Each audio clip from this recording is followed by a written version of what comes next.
Vous écoutez un podcast Top Music. Premier sur la région.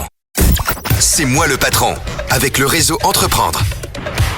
Eh bien, chers amis auditeurs, bonjour. Aujourd'hui, un nouveau podcast C'est moi le patron, produit par Top Music et Réseau Entreprendre Alsace. Et ce matin, j'ai le grand plaisir d'accueillir Michel Berg. Michel Berg qui dirige la société Axylum Robotics. Bonjour Michel. Bonjour Alain. Alors, Michel a 58 ans, il a une double compétence, je tiens à le souligner, c'est pas rien. Il est docteur en médecine et il a fait HEC. Alors ça, c'est quand même... moi, ça m'éclate personnellement. Il a démarré sa société en 2011, elle a donc 10 ans aujourd'hui, Axylum Robotics. C'est de la conception, du développement, de la production, de la commercialisation de produits robotiques, c'est bien ça, à destination essentiellement des hôpitaux.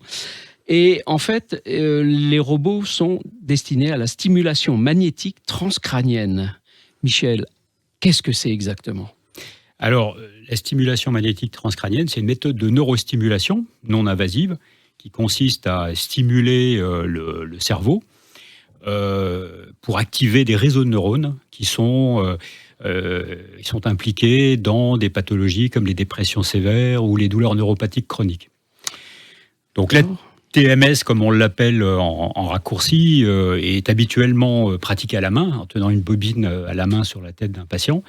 Et donc la vocation de la société, d'Axylum Robotics, c'est d'automatiser, de robotiser ce geste en y apportant de la précision, de la reproductibilité, et puis aussi en libérant du temps à l'opérateur qui peut se consacrer à des tâches à plus forte valeur ajoutée. Vous êtes un peu un simplificateur, un facilitateur médical, si je peux employer ce terme. Oui, on assiste en tout cas l'équipe médicale à la mise en œuvre de cette technique qui parfois peut être un petit peu compliquée à mettre en œuvre, voire parfois un petit peu pénible aussi pour l'équipe soignante. Donc on facilite la vie à l'équipe soignante en tout cas en lui permettant en plus d'améliorer un geste technique. D'accord. Vos clientèles, bien évidemment, ce sont les hôpitaux, ce sont les cliniques. Les hôpitaux, les cliniques, mais également les centres de recherche en neurosciences qui font de la recherche justement sur le cerveau et qui utilisent cette technique pour aussi mieux connaître le fonctionnement du cerveau. Michel, je l'ai dit, vous avez 58 ans, votre société a 10 ans, donc vous avez créé à l'âge de 48 ans. Qu'est-ce qui fait qu'à 48 ans, on se lance comme ça dans quelque chose finalement de marché? C'est une activité de marché, il faut trouver des clients, il faut les convaincre, et ça ne doit pas être simple tous les jours de convaincre un hôpital, j'imagine. C'est vrai, alors c'est vrai que 48 ans, c'est le moment où parfois on se pose un certain nombre de questions. Je travaillais longtemps dans l'industrie pharmaceutique. À un moment donné, je n'ai plus vu mon avenir dans des grands groupes, des grandes multinationales.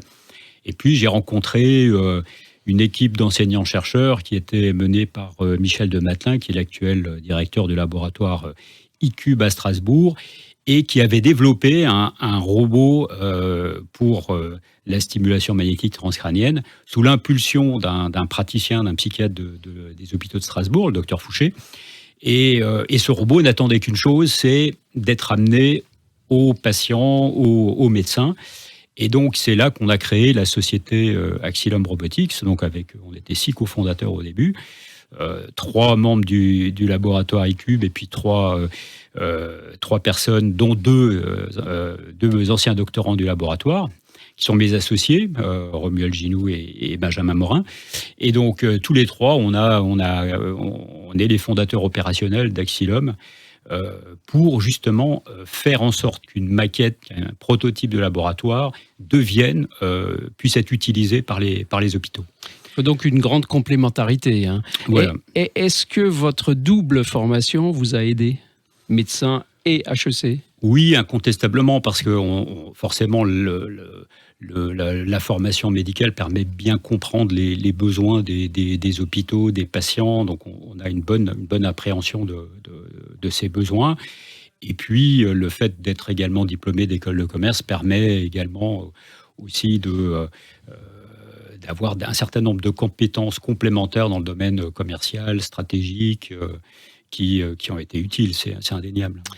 Aujourd'hui, 10 ans après, c'est un chiffre d'affaires de quel ordre à peu près ? Et combien de personnes vous employez chez Axylum ? Alors, actuellement, on n'est pas très nombreux, on est encore 5. Alors, c'est vrai qu'on travaille aussi, on fait beaucoup travailler notre sous-traitant, notre partenaire industriel, qui est la société Strabeweil à Dutlenheim. Oh.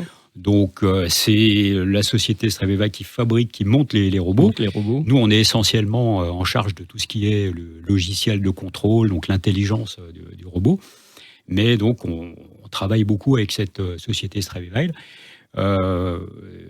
Et donc, le chiffre d'affaires, il est de l'ordre de 1,5 million alors qu'il est. Et donc, je pense que le Covid retarde un petit peu notre croissance, mais on devrait pouvoir retrouver la croissance en 2021. D'accord. Et donc, Réseau Entreprendre, au départ, vous a aidé ? Réseau Entreprendre a été utile, effectivement, d'une part en se confrontant à d'autres expériences d'autres entrepreneurs qui avaient des expériences dans des domaines forcément différents, mais pour lesquels il y avait quand même des similitudes d'approche, de besoins, etc. Donc ça a été extrêmement enrichissant d'avoir le retour d'expérience d'autres entrepreneurs. Et puis, on a bénéficié évidemment d'un prêt d'honneur qui est toujours apprécié et surtout d'un accompagnement stratégique qui nous permet aussi de bénéficier de l'expérience d'un entrepreneur chevronné. C'est le but. Eh bien, amis directeurs d'hôpitaux ou de cliniques ou neurochirurgiens, neurologues, si vous nous écoutez, si vous nous regardez, Axilum Robotique va vous simplifier la vie, va vous aider, va raccourcir le temps de travail. Merci beaucoup, Michel. On souhaite longue vie encore à Axilum Robotics. Merci, Alain.